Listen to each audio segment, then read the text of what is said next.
Franchement, Deuxième, suite.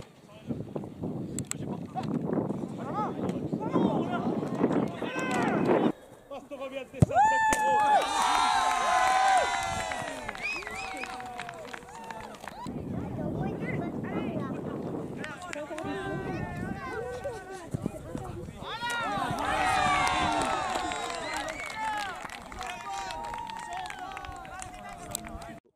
Je suis avec Steph Dutel, coach de la CEOV.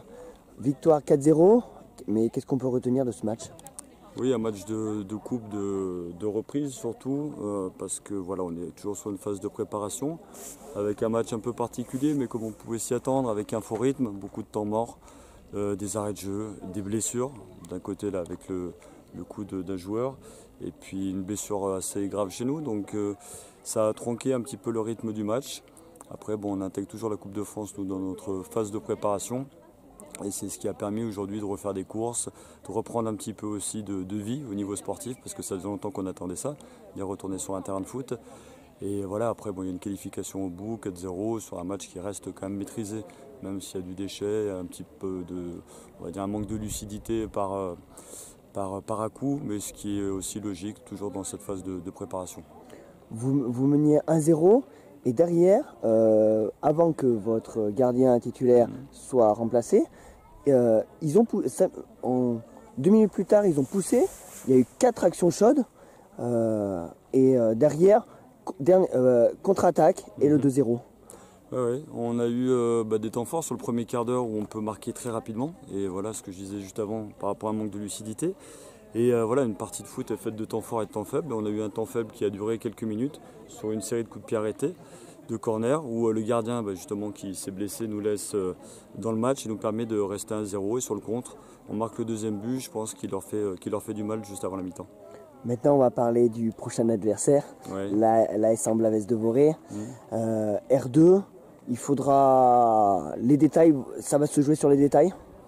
Ça va jouer sur des détails, c'est une équipe que je connais rapidement. On change de lettre, on passe de D2 à R2, donc la marche sera forcément plus haute. Après, on a quand même l'avantage de recevoir, avec les repères qu'on a à la maison, sur un terrain qui est quand même un petit peu plus petit. Face à une équipe de R2, ça peut être à notre avantage, mais ça sera surtout un bon match pour préparer le début de saison R3. C'est ce que je vais retenir. Il y aura peut-être l'euphorie de l'exploit, comme on dit. Oui, ça peut être un exploit à partir du moment où on tape une équipe qui est hiérarchiquement supérieure, mais c'est pas vraiment l'intérêt. Enfin, la Coupe de France, voilà, c'est quelque chose qui appartient aux joueurs. Peut-être à chercher les maillots? Ouais, il faut arriver au 4e tour, la route est longue, c'est pas si simple. Mais oui, ça passera par une performance. Après, le résultat, on va le mettre de côté, mais toujours dans la notion de compétition et du 3e semaine de préparation. Merci. Ouais, merci. Je suis avec Marvin Pagis, gardien de Saint-Pierre-Enac.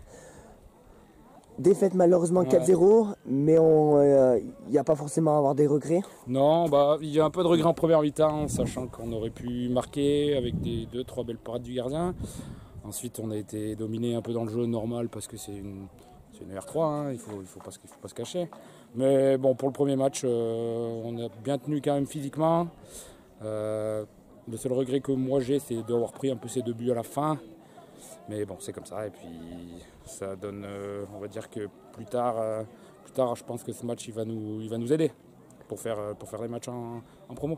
Comme je disais tout à l'heure au coach de la CEOV, vous êtes mené 1-0 sur un penalty. Ouais. Derrière, vous avez 2 minutes plus tard, vous avez 4 actions pour mettre l'égalisation. C'est ça. Avec 2 parades du gardien, dont le gardien titulaire sortira sur blessure. Et derrière, contre-attaque. Et le 2-0 pour la CEOV. Ouais, c'est dommage. C'est un peu les saisons qui suivent. On n'arrive pas trop à concrétiser nos occasions, on va dire. Et du coup, derrière, ça se paye cash. Et du coup, contre une R3, on perd 2-0 déjà au bout de 25 minutes de jeu. C'est compliqué. Et puis après, voilà, on n'a pas lâché en deuxième mi-temps. J'ai trouvé qu'on a fait une bonne deuxième mi-temps. Voilà, après, c'est comme je vous dis, c'est le physique qui nous a un peu pêché. Et puis bon, voilà, c'est une R3. Et puis on en prend 4 et puis c'est pas grave. On va s'accrocher. Voilà. Qu'est-ce qu'il vous a dit votre coach à mi-temps quand étant menant 2-0 quoi? Ben, notre coach à la mi-temps, il nous a dit surtout de ne pas nous, comment vous dire, en gros de ne pas lâcher, de rester bien derrière à 3 défenseurs avec 2 latéraux. Et du coup, bah, essayer pourquoi pas de jouer en contre-attaque parce qu'on savait qu'ils allaient jouer un peu haut, qu'ils essayaient de marquer ce 3e but qui permettait de découvrir. Et du coup, on pensait un peu plus jouer en contre si on pouvait, si on avait l'occasion. Bon, certes, on n'en a pas eu beaucoup. On peut marquer un but à la fin qu'on envoie dans le ciel. Et c'est comme ça, derrière, après, bah, on en prend 2 à la fin. Et puis voilà. Donc la semaine prochaine, il y a encore un tour en Coupe de France. Ouais. Et après, bon, bientôt la première journée de championnat.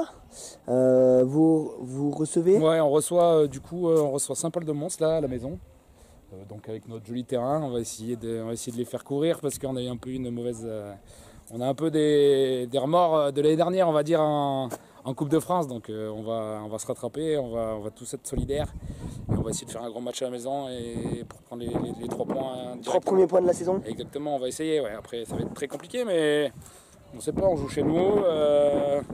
On a une revanche à prendre sur l'année dernière, sur l'année d'avant même encore avec le Covid. Donc voilà, on va tout faire pour gagner ce match et voilà, on verra bien. Merci.